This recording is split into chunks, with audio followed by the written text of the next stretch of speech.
Hello दोस्तों, स्वागत है हमारे इस वीडियो में डीएलएड सेकेंड सेमेस्टर पेपर 2 प्रारंभिक शिक्षा के नवीन प्रयास में प्रारंभिक शिक्षा के विकास हेतु संचालित कार्यक्रम एवं परियोजनाएं के बारे में जानेंगे। तो इसमें लगभग 15 परियोजनाएं थी। तो इन 15 परियोजना के बारे में इसमें विस्तृत तरीके से जानेंगे।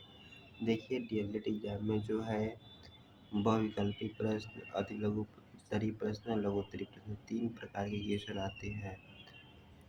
तो तीनों प्रकार के क्वेश्चनों को ध्यान में रखकर इस नोट को बनाया गया है। ओके, तो यहाँ पर देखिए ऑपरेशन ब्लैक बोर्ड है। ये जो लघु उत्तरीय प्रश्न होता है वह 50 वर्ड में लिखने के लिए होता है। अगर आपको इतना पॉइंट पता है, ऑपरेशन ब्लैक बोर्ड आ जाता है, तो बड़ी आसानी से आप लिख पाएंगे। ओके, तो इस पॉइंट को आपको अपने माइंड में याद कर लेना है। तो चलिए हम बिना देरी किए हुए वीडियो को शुरू करते हैं। देखिए, यहाँ पर हमारा पहला दिया गया है ऑपरेशन ब्लैक बोर्ड।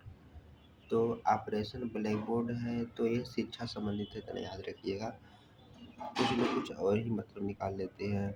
इसका मतलब था कि शिक्षा को जल्द से जल्द पूरा करना। ओके, इसलिए यहाँ पर ऑपरेशन ब्लैक बोर्ड रखा गया है।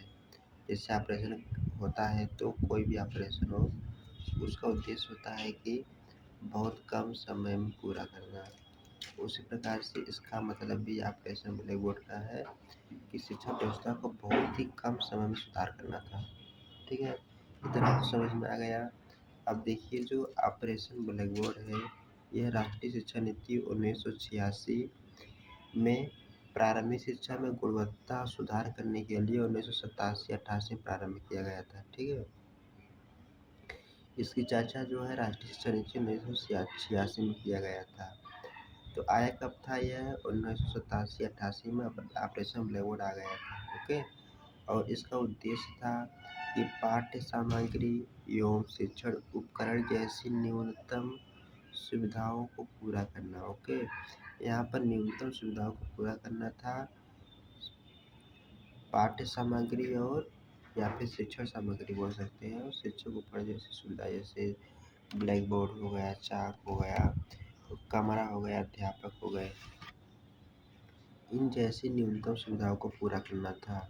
अब इसके बाद देख लेते हैं इसमें सुविधा क्या दिया गया था। इसमें सुविधा के रूप में दो बड़े कमरे, एक बरामदा, पेयजल और 2 अध्यापक थे।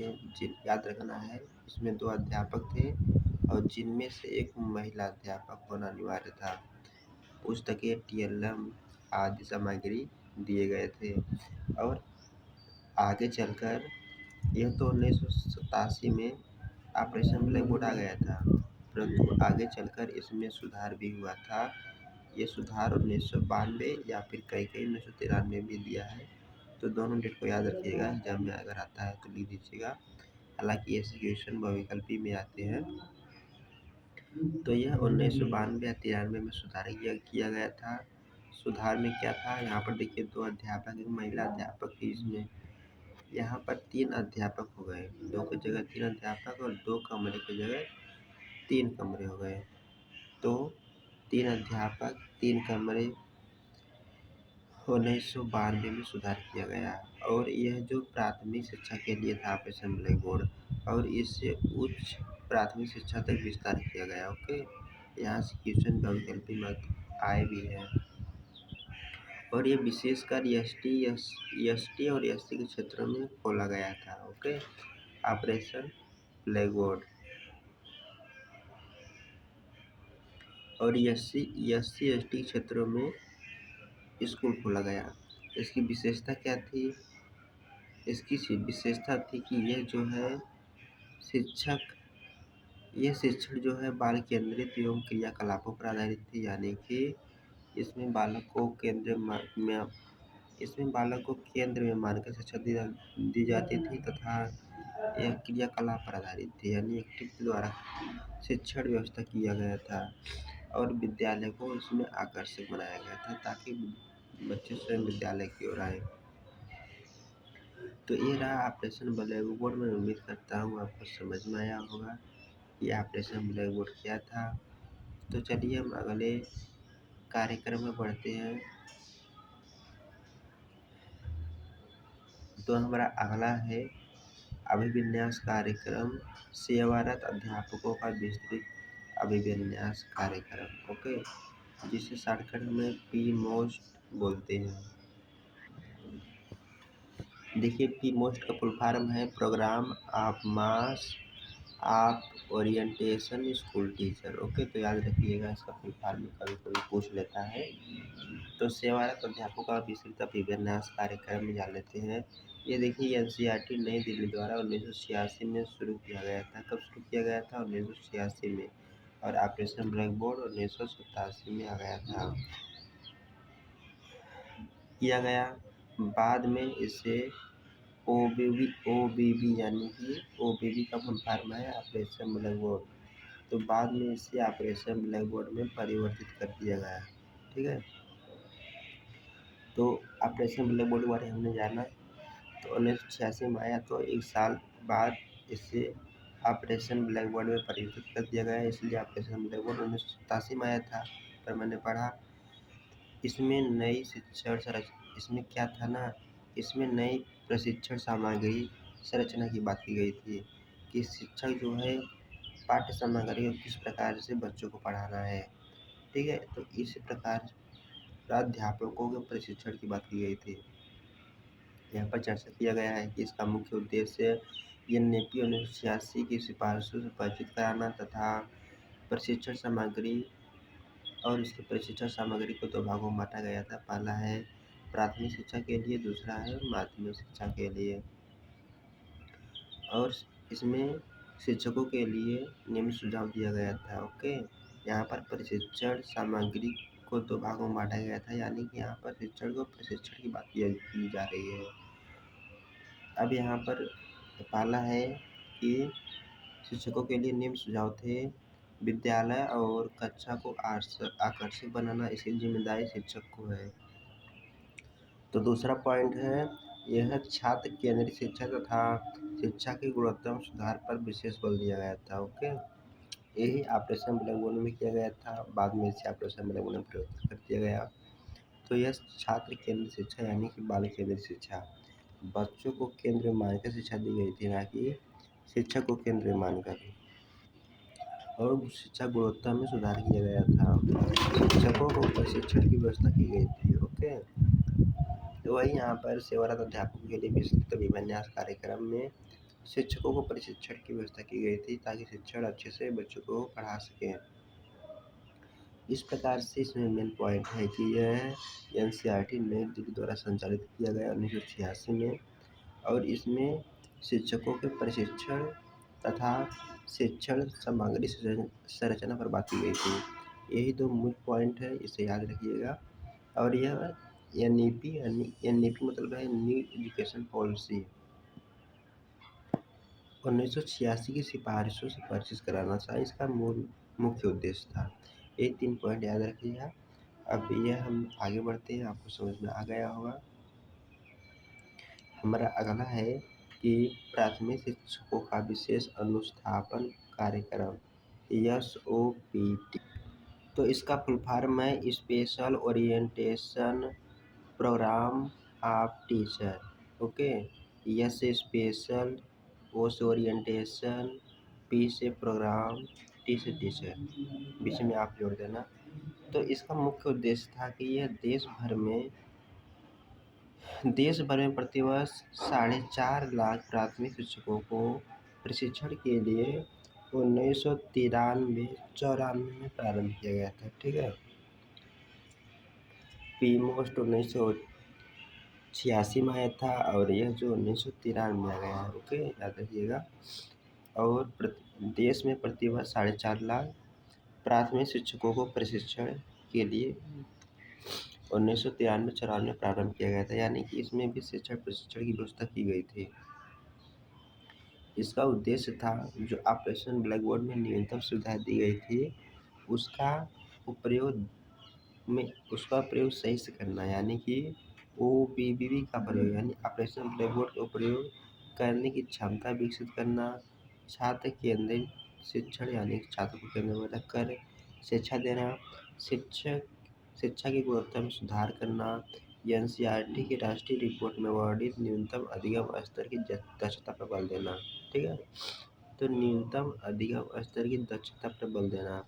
अब यहाँ पर न्यूनतम अधिगम स्तर के बारे में पूछा जा सकता है, तो न्यूनतम अधिगम स्तर हम जान लेते हैं। न्यूनतम अधिगम स्तर क्या होता है? ऐसी प्रक्रिया जिसमें बच्चों को किसी निश्चित समय और निश्चित स्तर में कितना सीखना है, या फिर ऐसे कह सकते हैं ऐसी प्रक्रिया जिसमें बच्चों को किसी निश्चित स्तर मतलब कक्षा से है, ठीक है, इसमें स्तर और समय फिक्स कर दिया जाता है, इतना समय में उसको सीखना ही सीखना है। तो निश्चित स्तर पर निश्चित समय में कम से कम कितना सीखना है, इसी को न्यूनतम अधिगम स्तर कहते हैं। तो निश्चित समय रहेगा और निश्चित स्तर रहेगा। उस समय में उस बालक को कितना सीखना है, उसे ही न्यूनतम अधिगम स्तर बोलते हैं।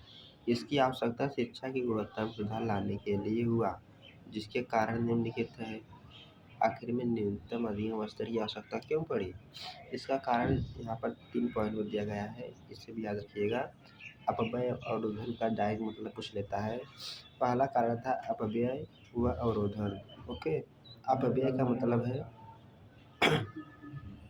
बीच में स्कूल छोड़ना। जो बच्चे बीच में स्कूल छोड़ देते हैं उसे हम लोग अपव्यय बोलते हैं। ओके, और एक ही कक्षा में पढ़े रहना उसे अवरोधन बोलते हैं। ये इसमें भव्य प्रश्न में पूछा गया था, मैंने देखा था, तो ये इम्पॉर्टेंट है, इसे देख लीजिएगा। अपव्यय और अवरोधन किसे कहते हैं, स्टाइल नहीं भर रहा है। अब दूसरा पॉइंट है छात्रों के स्तर में अंतर।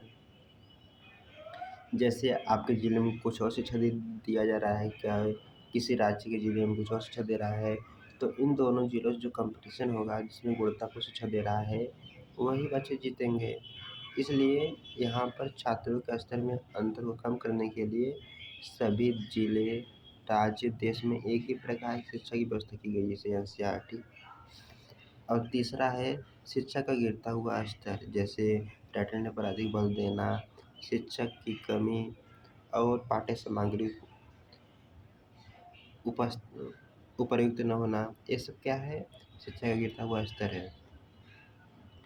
तो हम लोगों ने यहाँ पर 3 प्रोग्राम पढ़ लिए हैं। प्राथमिक शिक्षकों का विशेष अनुस्थापन कार्यक्रम। इसके बाद हमारा चौथा पॉइंट है बेसिक शिक्षा परियोजना बीईपी। बेसिक शिक्षा परियोजना बीईपी, तो विद्यालय में बच्चों के नामांकन एवं ठहराव में वृद्धि करने के लिए यूपी सरकार ने 5 अक्टूबर 1993 से यह कार्यरत है। प्रारंभ में इसे 10 जिलों में चलाया गया था। ओके, और इसका उद्देश्य था 2000 तक, मतलब ईस्वी 2000 तक 6 से 11 वर्ष के बच्चों का नामांकन करना तथा नामांकित बच्चों का न्यूनतम अधिगम स्तर विकसित करना। जिस क्लास में है उस क्लास के स्तर के अनुसार तय समय में वह न्यूनतम जानकारी उन्हें होना चाहिए जो उनके लिए ज़रूरी है। और यह जो है 300 आबादी और 1.5 किलोमीटर दूरी पर विद्यालय खोलना इसका बेसिक शिक्षा परियोजना का उद्देश्य था। ओके, तो नामांकन एवं ठहराव में वृद्धि करना और 300 आबादी तथा 1.5 किलोमीटर दूरी पर विद्यालय खोलना, तो याद रखिएगा इसका उद्देश्य। और यूपी सरकार ने 5 अक्टूबर 1993 से यह बेसिक शिक्षा परियोजना लाया गया, तब से यह कार्यरत है। और यह देखिए 1993 में हम लोग पढ़ा था एसओपीटी भी 1993 में आया था। ठीक है, देख लीजिए। SOPT कहाँ पढ़े? चलिए आप पढ़े हैं। अब इसके बाद हम जान लेते हैं इससे कार्य। प्रत्येक जिले में 1 डाइट की व्यवस्था कर किया गया था। ठीक है। बेसिक शिक्षा परियोजना का बालिका शिक्षा की उचित व्यवस्था किया गया था। BRC और NPRC को ब्लॉक व राज्य व न्याय पंचायत स्तर पर शैक्षिक केंद्र के रूप में संचालित किया गया था। ओके।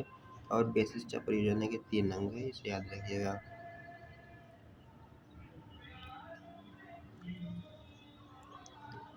प्रत्येक जिले में एक डाइट, जैसे हम लोग आज समय DLED कर रहे हैं गवर्नमेंट से, तो वहाँ पर प्रत्येक जिला में एक डाइट है और एक सिटी भी है, परंतु कॉलेज ऑफ टीचर एजुकेशन हर जिले में नहीं है। यहाँ पर सिटी में क्या होता है, वहाँ पर शिक्षक को भी प्रशिक्षण किया जाता है और कोर्स भी चलाया जाता है। जैसे बनारस में 2 है, सारनाथ है, एक यहाँ पर है अटरी बाजार में है। इसी प्रकार से हर एक जिले में एक डाइट की व्यवस्था किया गया था। यह किसमें आया था? यह बेसिक शिक्षा परियोजना BEP 1993 में आया था और इसमें बालिका की उचित व्यवस्था किया गया था। तो चलिए, ये भी आप लोगों ने समझ में आया होगा कि इसका मुख्य उद्देश्य था बच्चों के नामांकन एवं 18 में वृद्धि करना, 300 आबादी की दूरी पर तथा 300 आबादी 1.5 किलोमीटर की दूरी पर एक विद्यालय खोलना।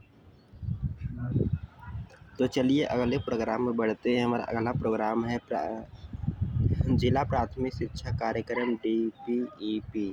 तो DPEP फुल फॉर्म है डिस्ट्रिक्ट प्राइमरी एजुकेशन प्रोग्राम। ठीक, डिस्ट्रिक्ट प्राइमरी एजुकेशन प्रोग्राम, जिला प्राथमिक शिक्षा कार्यक्रम। तो देखिए, यह जो है विश्व बैंक द्वारा सभी को शिक्षा दिलाने के लिए 1994 में शुरू किया गया था। कब शुरू किया गया था? 1994 में शुरू किया गया था। विश्व बैंक द्वारा सभी को शिक्षा दिलाने के लिए 1994 में शुरू किया गया था। इसमें जो है प्रथम चरण में देश के 7 राज्यों के 42 जनपदों, कितना? प्रथम चरण में 7 राज्यों के 42 जनपदों में संचालित किया गया था।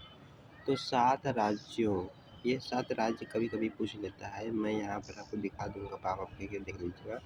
और द्वितीय चरण में क्या हुआ था? द्वितीय चरण में 1997 में यूपी के 42 जिलों में संचालित किया गया था। द्वितीय चरण में यूपी में, सिर्फ यूपी में और 42 जिलों में किया गया था। और तृतीय चरण जो है 2000 में आया था, यह 32 जिलों में संचालित किया गया था। तो चलिए इसका हम उद्देश्य देख लेते हैं। इसका उद्देश्य था ड्रॉप आउट की दर 10% कम करना। ड्रॉप आउट का मतलब है कि जो बच्चे स्कूल को छोड़ देते हैं, उसमें जो है ड्रॉप आउट की दर 10% कम करना। ठीक है, कितने बच्चे छोड़ रहे हैं उसका 10% कम करना था। ह्रास व अवरोधन में कमी लाना। जो बच्चे पढ़ाई से हरास हो जाते थे और अवरोधन उनके बीच पढ़ाई में रुकावट आती थी, उसके बीच को कम करना था हमारा DPEP का।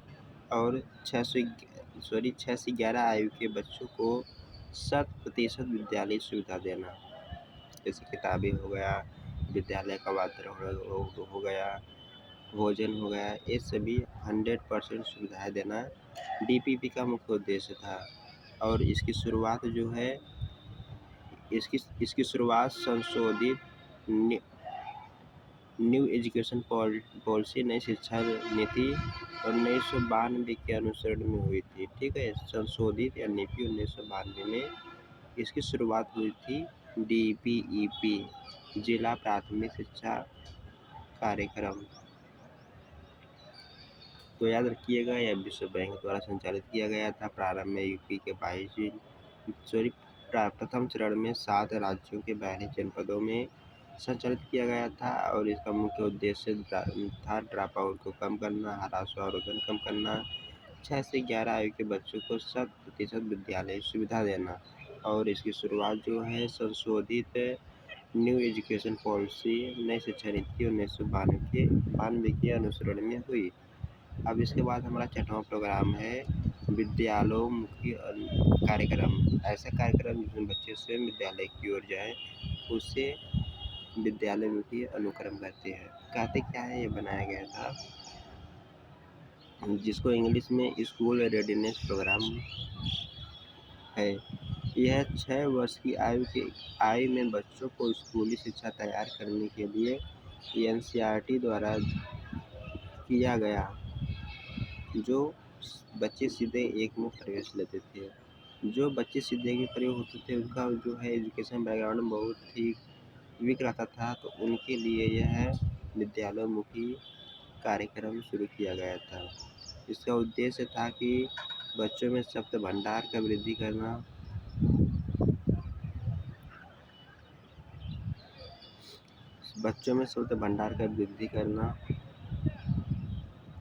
मौखिक अभिव्यक्ति करना यानी कि मुँह से बोल लेना, अक्षरों के आकार पहचानना, दूसरों का सम्मान करना, सहयोग की भावना विकसित करना, वैयक्तिक और सामाजिक तैयारी या विकास करना। तो याद रखिएगा, शब्द भंडार विकसित करना, मौखिक अभिव्यक्ति करना, अक्षरों का आकार पहचानना, दूसरों का सम्मान करना,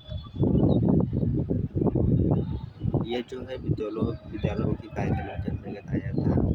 ये 6 वर्ष के आयु के बच्चों के लिए था। इसके बाद आ जाता है संपूर्ण साक्षरता अभियान।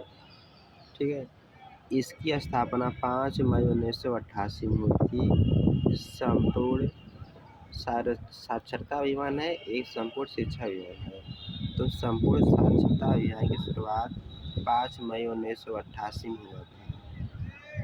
ठीक है, याद रखिएगा, जिसका उद्देश्य 2007 तक साक्षरता को 75% न्यूनतम स्तर पर प्राप्त करना था, यानी कि 75% बालकों को न्यूनतम अधिगम स्तर आ ही जाए।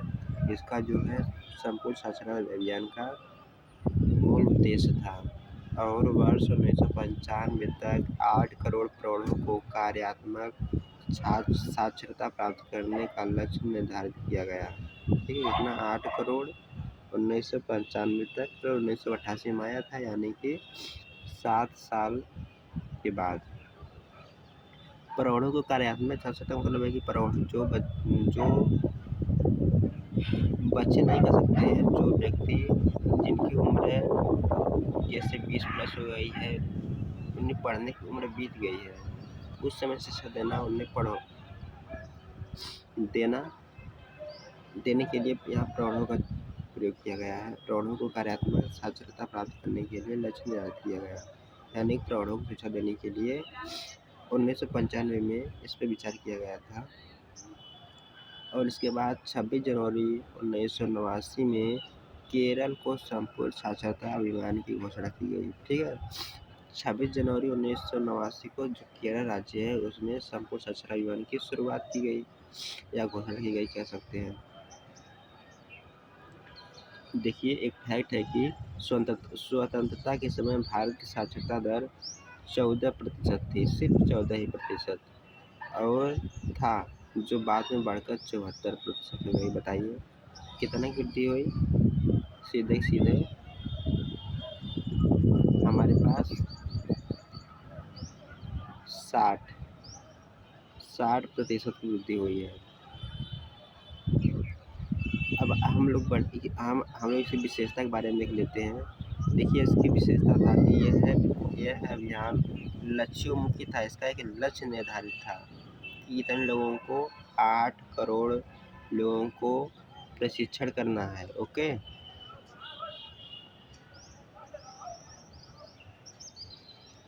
और 75% न्यूनतम अधिगम स्तर पर पहुंचाना है। तो याद रखिएगा, इसकी विशेषता में यह अभियान लक्ष्योन्मुखी है। लक्ष्यों की पूर्ति स्थानीय स्तर पर सर्वे कराकर की गई थी। ओके, तो वहाँ पर जो स्थानीय लोग थे, उनसे सर्वे कराकर इसके लक्ष्यों की पूर्ति की गई थी। इसका प्रेरक वाक्य था, एक पढ़ाए एक व्यक्ति एक ही को पढ़ाए। और इसका जो प्रचार किया गया था, इसका प्रचार समाचार पत्र, टीवी, रेडियो आदि माध्यम से चारों तरफ फैलाया गया था। अब देखिए, ये रहा सर्व शिक्षा अभियान, जिसका उद्देश्य 75% बच्चों को न्यूनतम अधिगम स्तर प्राप्त करना, 8 करोड़ प्रौढ़ों को शिक्षा देना। तो यह एक एक पढ़ाई, एक को इसकी विशेषता, ये कुछ पॉइंट है जो अपने माइंड में रोक फार्मे में याद रखिएगा। हालांकि 100% तो याद नहीं हो पाएगा। तो हमारा जो है अगला प्रोग्राम है सर्व शिक्षा अभियान। तो सर्व शिक्षा अभियान जो है यह यूपी सरकार द्वारा, देखिए सभी राज्यों के लिए नहीं है, यह सिर्फ यूपी सरकार ने से चलाया था। यूपी सरकार द्वारा वर्ष 1901 से 2 में 16 जनपदों में संचालित किया गया है। ठीक है, यूपी सरकार में 2001-2 में 16 जनपदों में सर्व शिक्षा अभियान की शुरुआत की थी। वर्ष 2002-3 में सभी जनपदों यानी कि सभी जिलों में राज्य सरकार द्वारा संचालित की जा रही है। 1 साल और बढ़ा दीजिए।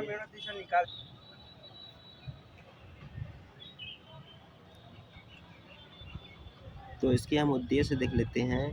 सन 2003 तक 6 से 11 वर्ष के बच्चे स्कूल जाएं।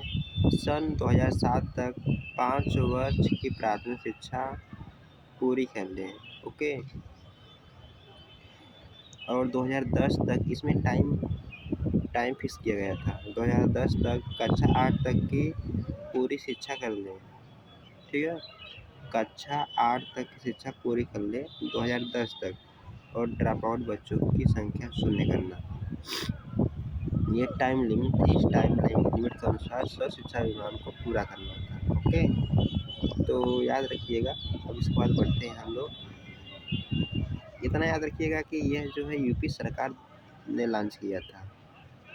यही मेन इम्पॉर्टेंट है। वैकल्पिक में पूछ सकता है, हालांकि डिस्क्रिप्टिव में भी लिखने के लिए आ सकता है, तो आप लिख लीजिएगा। अब इसके बाद है कि प्राथमिक स्तरीय राष्ट्रीय बालिका शिक्षा योजना, जिसका शॉर्टकट है NPEGEL, जिसका फुल फॉर्म है national program of education for girl at elementary level. तो याद रखिएगा इसका फुल फॉर्म है। दोबारा बोल दे रहे हैं, national program of education for girl at elementary education. इसकी संकल्पना सर्व शिक्षा अभियान के अंतर्गत 2003 में किया गया था। ओके, 2003 में जो सर्व शिक्षा अभियान है सभी राज्यों में लागू हो गया था, और इसका उद्देश्य 1 से 8 तक अपवंचित वर्ग की लड़कियों को सुविधा उपलब्ध कराना था। ठीक है, जो अपवंचित वर्ग की लड़कियां थी उन्हें विशेष सुविधा उपलब्ध कराना था, और प्राथमिक शिक्षा में लैंगिक अंतराल को दूर करना था। लैंगिक अंतराल मतलब भी लड़कियां समान रूप से शिक्षा ले सके। तो हमारा ये था प्राथमिक स्तरीय राष्ट्रीय बालिका शिक्षा योजना। अब इसके बाद आता है स्कूल चलो अभियान। बहुत छोटा सा है, इसे हम जल्दी में देख लेते हैं। हमारा है 1 से 8 तक के बच्चों को विद्यालय के प्रति आकर्षित करने के लिए यूपी सरकार ने 2000 ईस्वी में शुरुआत की है। देखिए 2001 और 2 में सर्व शिक्षा अभियान आ गया था। इसका मतलब है कि स्कूल चलो अभियान जो है इससे पहले आया था। तो इसकी शुरुआत यूपी सरकार ने 2000 ईस्वी में की। वर्ष 2004 से यूपी में के सभी जिलों में संचालित है। ठीक है, इसका मुख्य उद्देश्य क्या है? इसका मुख्य उद्देश्य है 1 से 8 तक के बच्चों को विद्यालय के प्रति आकर्षित करना। ओके, अब इसके बाद है कस्तूरबा गांधी बालिका योजना। ये काफ़ी इम्पॉर्टेंट है। ये देखिए एग्जाम में क्वेश्चन आया था कि कस्तूरबा गांधी बालिका विद्यालय निम्न में से किसके लिए है? बालिकाओं के लिए है, माध्यमिक स्तर की बालिकाओं के लिए। इस प्रकार शासन दिए गए थे। तो याद रखिएगा, कहीं कहीं यह मुख्य रूप से जो है उच्च प्राथमिक विद्यालयों के लिए खोला गया था, परंतु कहीं कहीं प्राथमिक विद्यालय दिया है और कहीं कहीं माध्यमिक विद्यालय दिया है। तो उच्च प्राथमिक विद्यालय को ही माध्यमिक विद्यालय बोलते हैं। ठीक है, अगर ऑप्शन में कुछ नहीं है, अगर माध्यमिक प्राथमिक विद्यालय दिया है तो आप उसे क्लिक कर दीजिएगा, अगर उच्च प्राथमिक विद्यालय नहीं दिया है तो। यह 2004 में शिक्षा से वंचित बालिकाओं के लिए 750 आवासीय विद्यालय खोला गया था। ओके, ये जो है वंचित बालिकाओं के लिए था, ठीक है। ये महिला विद्यालय था, तभी बालिका दिया है यहाँ पर। यह ग्रामीण क्षेत्रों में उच्च प्राथमिक शिक्षा के लिए खोला गया था। बस इतना ही पॉइंट याद रखिएगा। बढ़ते हैं अगले प्रोग्राम। इसके बाद है आरंभिक बाल्यकाल शिक्षा और बाल माध्यम प्रयोगशाला योजना, ईसीसी। ईसीसी का फुल फॉर्म है early child care and education program. Early child care मतलब कि इसकी शुरुआत 2 अक्टूबर 1975 को गठन किया गया, मतलब शुरुआत हुई। शिशु संबंधी शिक्षा देना, इसमें जो ईसीसी में है शिशु संबंधी शिक्षा देना, जिससे हम लोग आंगनवाड़ी बोलते हैं, वही आंगनवाड़ी ही जैसा है। शिक्षा देना जिसमें 2.5 वर्ष से लेके 3 वर्ष से 2.5 वर्ष से 3 वर्ष लेकर 6 वर्ष के बच्चों को शिक्षा दी जाती थी, ठीक है। यानी 3 से 6 वर्ष के बच्चों को इसमें शिक्षा दी जाती थी। और यह शिशु संबंधी शिक्षा की व्यवस्था किया गया था इस स्थिति में। अब इसके बाद हम देख लेते हैं राष्ट्रीय बाल श्रम योजना, काफ़ी इम्पॉर्टेंट है, जिसका फुल फॉर्म है, जिसका शॉर्टकट है NCLP।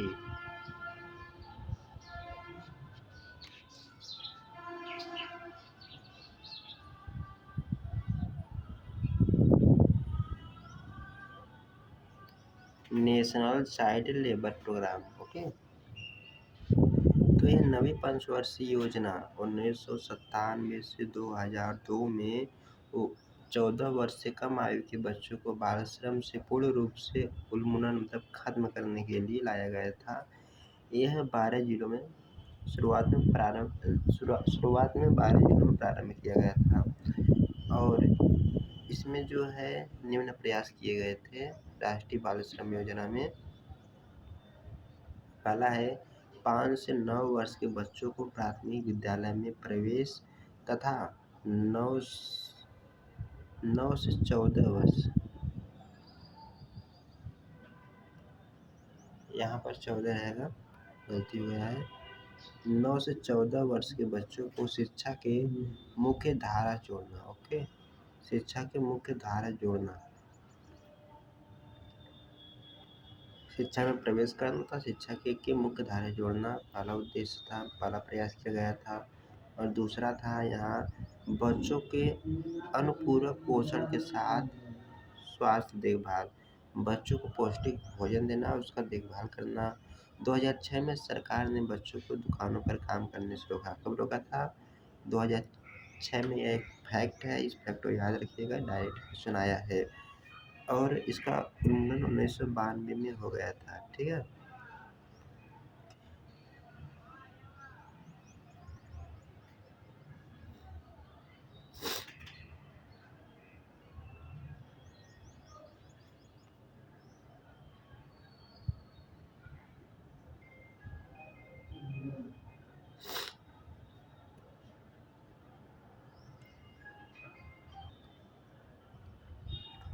अब इसके बाद हमारे पास 2 प्रोग्राम बचे हैं। पोषाहार वितरण योजना, MDN, मिड डे मील, जो आज ही प्राथमिक बच्चों को दिया जाता है। इसकी शुरुआत 15 अगस्त 1995 को लागू किया गया, मतलब शुरू किया गया, जिसमें विद्यालय में मध्यावकाश मतलब कि लंच जिसे बोलते हैं, में बच्चों को स्वादिष्ट भोजन दिया जाता है। इसका उद्देश्य था, देखिए याद रखना है, बच्चों के नामांकन एवं ठहराव में वृद्धि करना।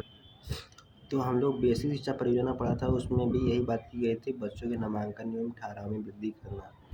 और पोषाहार वितरण योजना का भी मुख्य उद्देश्य था बच्चों में नामांकन एवं ठहराव में वृद्धि करना। और इसके बाद बच्चों को स्वस्थ एवं पुष्ट रखना, स्वस्थ एवं पुष्ट रखना, और बच्चों को विद्यालय की ओर आकर्षित करना हमारा पोषाहार वितरण का मुख्य उद्देश्य था। अब इसके बाद अन्य छात्रवृत्ति वितरण एवं अन्य प्रोत्साहन योजना देख लेते हैं। ये हमारा 15वां और अंतिम है। केंद्र व राज्य सरकार द्वारा संचालित प्राथमिक, माध्यमिक, उच्च शिक्षा विभागों बच्चों को छात्रवृत्ति प्रदान की जाती है। जैसे कि आपने कक्षा 10 में छात्रवृत्ति पाया होगा, 12 में पाया होगा, कोई ग्रेजुएशन कोर्स किया होगा उसमें पाया होगा, तो ये वही है। ठीक है। और प्रोत्साहन के अधीन जैसे छात्रवृत्ति है, एमडीएन, मिड डे मील जो हमने पढ़ा वो भी एक छात्रवृत्ति है, अन्य प्रोत्साहन का रूप है। और निःशुल्क पाठ्य पुस्तकें, निःशुल्क टेस्ट, फर्नीचर आदि योजनाएं प्रदान की जाती है छात्रवृत्ति वितरण एवं अन्य प्रोत्साहन योजना के अंतर्गत। तो दोस्तों, आज अगर आप अभी तक बने हैं तो वीडियो देखने के लिए आपका धन्यवाद। यहाँ पर मैंने कुछ इसके फुल फॉर्म लिखे हैं जिसमें आप अपनी कॉपी में नोट डाउन कर सकते हैं, इसे याद रख सकते हैं ताकि प्रोग्राम को समझने में आपको आसानी हो। जैसे यहाँ पर ओपीडी का मतलब मैंने लिखा था ऑपरेशन ब्लैक बोर्ड, और एनईपी में एक नहीं लिखा मैंने, हालांकि ये तो सभी को पता होगा। एनईपी का मतलब है कि न्यू एजुकेशन पॉलिसी। ओके,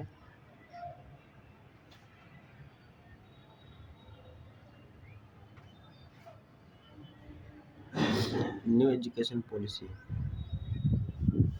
तो दोस्तों, आज के लिए इतना ही, मिलते हैं किसी अगली वीडियो में। Bye bye. हमारे द्वारा पढ़ाया गया यह वीडियो कैसा लगा, अगर अच्छा लगा हो तो कमेंट करके बताइए। Bye bye, bye bye.